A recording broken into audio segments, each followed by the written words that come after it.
shirkaasoo waa inaanu jirin shirkaasu daw maaha shir qabaale in gooraynu ku noqonno qabaalad ma joogno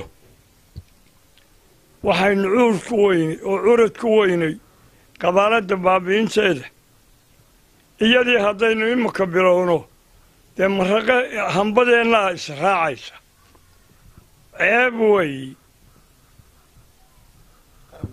iyaga garxajiskaa la sheegay iyo qolo kale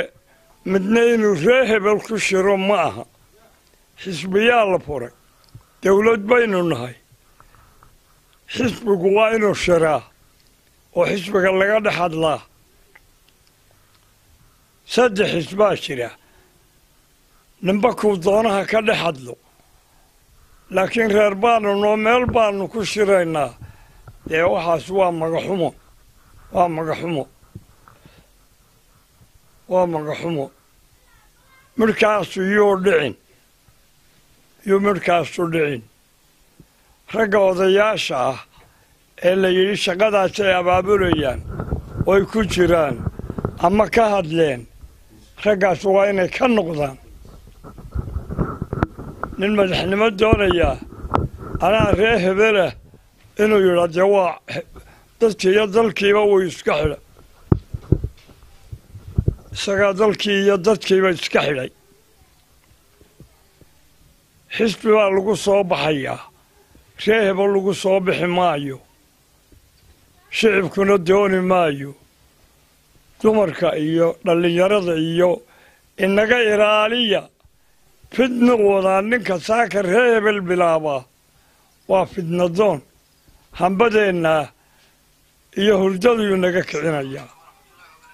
ninka kursi doonayaa xisbiyada ha ka dhex hadlo oo xisbinimaha u hadlo odayaashaa la yidhi waa abaabulayaan ha ka noqdeen ha ka noqdeen